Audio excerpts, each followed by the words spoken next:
करती हैं। और यही आपके भाजपा टीएसएल के लोगों का काम है कि आप हर चीज में हिंदू मुसलमान ढूंढ लेते, रंग में हिंदू मुसलमान ढूंढ लेते, खान पान में। अरे भाई मैं कर तो रहा हूँ कि जो काम मौजूदा सरकार कर रही है इस काम को छोड़िए। आप सवाल पूछिए कि एक पाकिस्तानी महिला अगर खुफिया जानकारी लेने के लिए आती, जासूस होती, तो अपने बच्चों को कोई माँ अपने मौत के मुंह में ढकेल सकती है क्या? ये जांच का विषय है और तमाम तरह की जांचें हैं, जांच कर लीजिए। वो 4-4 बच्चों को लेकर आई है अपने जिगर के टुकड़ों को, तो ये जांच का विषय है और जांच होनी चाहिए। जांच होने के बाद अगर निर्दोष है, अगर उसकी मंशा एक इंसान के रूप में, पूरे विश्व में ऐसा नियम है कि कोई भी आदमी किसी भी देश की नागरिकता ले सकता है, किसी भी देश में रह सकता है, उस नियम को मानते हुए उस महिला को भी भारत की नागरिकता देनी चाहिए। लाली अपने मुंह में लाली, अब पहुना के मुंह में छाली। देश का हिंदू खुश है ये नहीं है? आप लोगों को पाकिस्तान में हिंदू को खाना नहीं मिलता दिखाई दे देता है, हिंदुस्तान में हिंदू को तो लगता है जैसे काजू पिस्ता बादाम की रोटी मिल रहा है, शाही पनीर की सब्जी मिल रहा है, रसमलाई मिल रहा है। अरे क्या यार, देश की सच्चाई सच छुपने नहीं देंगे। भूख न माने झूठी बात, नींद न माने टूटी खाट, और मोहब्बत न माने सरहद की बात, जात पात की बात, धर्म की बात। तो इस बात को बेवजह तूल देना सरासर बेईमानी है। प्यार किसी को भी कहीं भी हो सकता है, तो जो लोग मोहब्बत से इत्तेफाक रखते हैं वो लोग इस पर चर्चा नहीं करें। लेकिन बात चूंकि पाकिस्तान की है, भारत का संबंध पाकिस्तान से कटुतापूर्ण है, इसलिए सबसे बड़ा सवाल सुरक्षा एजेंसियों पर उठता है, रॉ पर उठता है, आईबी पर उठता है, और देश के गृह मंत्री, प्रधानमंत्री, रक्षा मंत्री पर यह सवाल उठता है कि आखिर क्या कारण है कि हमारी सुरक्षा एजेंसियां, ये उनको पता तक नहीं चल पाया। देश कमजोर प्रधानमंत्री के हाथों में है। वो तो कह रहे हैं कि तेज हवा भी चलती है तो हमें भनक लग जाती है। कौन सी हवा चलती है? तेज हवा जो चलती है। कहाँ से चलती है? आरएसएस के कार्यालय से। तो क्या सीमा की हवा नहीं समझ में आई इन लोगों को? ये और जिस तरीके से मीडिया में एक प्रोपेगेंडा को चलाया जा रहा है, हम आप लोगों से भी कहना चाह रहे हैं कि इन चीज़ों को ज़्यादा तूल देने की ज़रूरत नहीं है। आपको सवाल जहाँ सत्ता पक्ष के लोगों से पूछना चाहिए, वहाँ सवाल आप सरकार से ना पूछकर आप बेवजह एक प्रोपेगेंडे के तहत जो भारतीय जनता पार्टी चाहती है वही आप कर रहे हैं। सवाल मोहब्बत का नहीं है, लव का नहीं है, लेकिन वो दुबई जाती है, दुबई से नेपाल जाती है और यहाँ जाती है, सुरक्षा पर सवाल उठता है। ये सवाल आपको गृह मंत्री से पूछना चाहिए कि अमित शाह जी आप बताइए, आप क्या कर रहे थे, आपकी इंटेलिजेंस क्या कर रही थी? यही तो जांच का विषय है। और जिस तरीके से बढ़ा चढ़ाकर पेश किया जा रहा है, मैं समझता हूं कि अगर इनका जांच हो, अगर ये निर्दोष हैं, तो उन्हें देश में रहने दिया जाए। देखिए, पाकिस्तान से अगर कबूतर आ जाता है तो कहा जाता है कि जासूस है, उनको पकड़ लिया जाता है। अजीत डोभाल जी के बेटे का व्यापार कहाँ चलता है, बता दीजिए आप। हाँ। अजीत डोभाल जी के बेटे का व्यापार कहाँ चलता है? आप उस पर सवाल क्यों नहीं करते? और देखिए, एस जयशंकर जी जो हमारे मंत्री हैं, तो उनकी पत्नी भी तो विदेशी है। तो इलीगल तरीके से थोड़ी भाई फिर वही बात इलीगल तरीके से। हुई है एक परंपरा। पाकिस्तान की सरकार ने उन्हें परमिशन नहीं दिया, तो प्यार में अंधी होकर वो चली आई। लेकिन सबसे बड़ा सवाल तो यही उठता है ना कि देश की सुरक्षा एजेंसियां कर क्या रही थी? क्या उन्हें बॉर्डर पर नहीं रोका गया? क्यों नहीं रोका गया? यह सबसे बड़ा सवाल है। तो यह सवाल आप सरकार से पूछिए ना कि आप कर क्या रहे थे? जिस बात को लेकर आप मोटी तनख्वाह लेते हैं और काम नहीं कर रहे, क्यों? तो जो मेन स्ट्रीम मीडिया है वो तो लव स्टोरी दिखा रहा है, वो तो सवाल कर ही नहीं रही है सरकार से। देखिए, इसमें दो तरह की बातें हैं। प्यार मोहब्बत किसी से भी कहीं भी कभी भी हो सकता है, इसका कोई टाइमिंग नहीं होता। और प्यार इतना अंधा होता है कि इसमें हर चीज जायज नजर आता है। शरद पवार से आप भी लेकर आएंगे क्या? ये आप पत्रकार हैं कि भाजपा टीएसएल के दलाल हैं?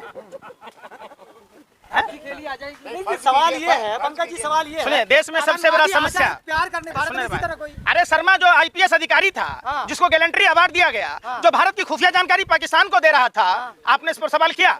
आप एक बात बताओ, पूरे देश के मीडिया की बात कह रहा हूँ, किसी ने उस पर डिबेट चलाया? किसी ने डिबेट चलाया कि प्रदीप करुलकर जो आरएसएस का था, जो भारत की खुफिया जानकारी पाकिस्तान को दे रहा था, जिसकी 4-4 पीढ़ियां आरएसएस के संस्कारशाला में संस्कार सीखा था, क्या आरएसएस में इसी तरीके से जानकारी दी जाती है, संस्कार दिए जाते हैं? आपने कभी उस पर सवाल किया? आपने उस पर सवाल किया कि डीएसपी देवेंद्र सिंह के साथ जो आतंकवादी आए थे 12 लाख रुपया लेकर, तो उस पर कोई सवाल आपने किया, डिबेट चलाया? क्यों? नौसेना के कई अधिकारी जो भारत की खुफिया जानकारी पाकिस्तान को दिया, आपने कभी उस पर डिबेट चलाया? क्यों नहीं चलाया? क्यों नहीं सवाल पूछे? आपने कभी नहीं पूछा। आपको एक मसाला चाहिए अपने टीआरपी के लिए, आपने अपने व्यूअरशिप के लिए। की बात है, 50 दिन से एक महिला बिना सरकार को भनक लगे भारत देश में घुसी हुई है। अच्छा, ये आपको पता है? हाँ बिल्कुल, खुद ही कबूल नहीं है। लेकिन प्रधानमंत्री जी को नहीं पता है, गृह मंत्री जी को नहीं पता है, तो क्या ये मुजरा गा रहे थे? भैया क्यों कह रहे अरे भैया तथैया नाच रहे थे ये। यही तो बात सवाल है कि यह भारत के सुरक्षा का सवाल है। चूंकि पाकिस्तान के साथ हमारे जो संबंध हैं वो कटुतापूर्ण है, तो निश्चित तौर पर जांच एजेंसियां पर सवाल उठता है, सरकार पर सवाल उठता है। इसलिए गृह मंत्री को इस्तीफा दे देना चाहिए। सवाल ये होता है पंकज जी, सचिन की जगह अगर कोई मुसलमान लेके आता तो अब तक क्या हो गया होता? उसके घर पर बुलडोजर चल गए होते, पीएफआई कनेक्शन ढूंढा जाता। सवाल हिंदू और मुसलमान का नहीं है, सवाल है कि दुश्मन देश का नागरिक हमारे देश में प्रवेश कर गया और हमारे देश की सुरक्षा एजेंसियां जांच नहीं कर पाई, पता तक नहीं चला, तो ये बेहद गंभीर बात है। मोहब्बत में सरहदें नहीं होती। दूसरा, सचिन के पास कौन सी ऐसी जानकारी है? लेकिन उर्दू सही से नहीं बोलती। आपने अनुसंधान करने वाले वैज्ञानिकों का बजट में कटौती हुआ, उस पर कोई सवाल नहीं पूछा। पाकिस्तान में टमाटर महंगा है, आप सवाल उठाते हैं। हिंदुस्तान में टमाटर का क्या रेट है, उस पर कोई सवाल नहीं करते। आप महंगाई पर नहीं करते, बेरोजगारी पर नहीं करते, शिक्षा पर नहीं करते, स्वास्थ्य पर नहीं करते। अरे कमाल करते हैं। एक बात बताइए, सचिन के पास ऐसी कौन सी देखिए आज जानकारी है? वो तो आम नागरिक है। आप लोग तो खुद ही कंफ्यूज हैं कि क्या पूछूं क्या ना पूछूं, क्योंकि आपके आका ने जो सवाल दिया है, आप उस सवाल को इस तरीके से तोड़ मरोड़ के पेश करते हैं कि ये साफ साफ। आप खुश क्यों नहीं है? एक हिंदू स्वागत हो रहा उनका, जश्न हो रहा है हिंदू और बड़े भारत में, तो आपको खुश होना चाहिए। नोएडा में जश्न आप मनाया खुश जा क्यों नहीं हो रहे? आपने हिंदू बनाने की बात की, हाँ, ये सवाल हिंदू और मुसलमान का नहीं है। आप समझिए, ये सवाल तो खुशियां तो मनाई जा रही भाई है। कितने बेशर्म हो यार, कितने खुशियां गिरोगे? मनाई जा रही है पंकज अरे जी। कितना स्तर गिराओगे? हाँ। आप पत्रकार हो कि भांड हो? हाँ। हैं? मोदी सरकार की भांड की तरह बात कर रहे हो? क्या देश में हिंदुओं को संतानोत्पत्ति करने की शक्ति नहीं है? हाँ। आप इसका मतलब हमारे हिंदू समाजों पर उंगली उठा रहे हो। आप 5 बच्चे की बात कहते हो, यहाँ 5 लाख बच्चे पैदा कर देंगे हिंदू समाज के लोग। फिर आप क्या सवाल करना चाहते हो? के साथ 5 फिर लाख और होंगे। तो सीए का क्या अरे हुआ? क्या बात, सीए का क्या हुआ सर? देश में जो सीएनआरसी लागू हुआ क्यों नहीं हुआ? तो सरकार से पूछो, आप जो कर रही थी। की बात थी पंकज जी, अपने मुंह में ला ली, अपने मुंह में ला ली, पहुना के मुंह में छाली। देश का हिंदू खुश है ये नहीं है, हैं? आप लोगों को पाकिस्तान में हिंदू को खाना नहीं मिलता दिखाई दे देता है, हिंदुस्तान में हिंदू को तो लगता है जैसे काजू पिस्ता बादाम की रोटी मिल रहा है, शाही पनीर की सब्जी मिल रहा है, रसमलाई मिल रहा है। अरे क्या यार, देश मिल रही है अब हिंदू तो संगठन की सीमा ओर भी से। जय राम सुन बोल लो रही यार, भाई। सुन लो, हाँ, आराम से बोलो। आराम से नहीं बोलोगे सुन नहीं पाओ। लेकिन पंकज तो जी, जय हिंदू श्री राम बोल संगठन रही की है ओर से बधाइयां, पैसे, चंदा, सारा खुशियां मनाई जा रही है। देखिए, ये सवाल हिंदू और मुसलमान का नहीं है, ये सवाल इंसान का है। और इंसानी रूप से सोचिए, आप लोगों का दिमाग सर चुका है। हिंदू मुसलमान का सवाल नहीं है। बिल्कुल सवाल मुसलमान नहीं होता है। तो जेल में होता। अरे भाई सुन ही नहीं रहे, हाँ। सुन नहीं रहे, यही भी है। और यही आपके भाजपा IT सेल के लोगों का काम है कि आप हर चीज में हिंदू मुसलमान ढूंढ लेते, रंग में हिंदू मुसलमान ढूंढ लेते, खान पान में। अरे भाई मैं कर तो रहा हूँ कि जो काम मौजूदा सरकार कर रही है, इस काम को छोड़िए। आप सवाल पूछिए कि एक पाकिस्तानी महिला अगर खुफिया जानकारी लेने के लिए आती, जासूस होती, तो अपने बच्चों को कोई माँ अपने मौत के मुंह में ढकेल सकती है क्या? ये जांच का विषय है और तमाम तरह की जांचें हैं, जांच कर लीजिए। वो 4-4 बच्चों को लेकर आई है, अपने जिगर के टुकड़ों को, तो ये जांच का विषय है और जांच होनी चाहिए। जांच होने के बाद अगर निर्दोष है, अगर उसकी मंशा एक इंसान के रूप में, पूरे विश्व में ऐसा नियम है कि कोई भी आदमी किसी भी देश की नागरिकता ले सकता है, किसी भी देश में रह सकता है, उस नियम को मानते हुए उस महिला को भी भारत की नागरिकता दे दी जानी चाहिए।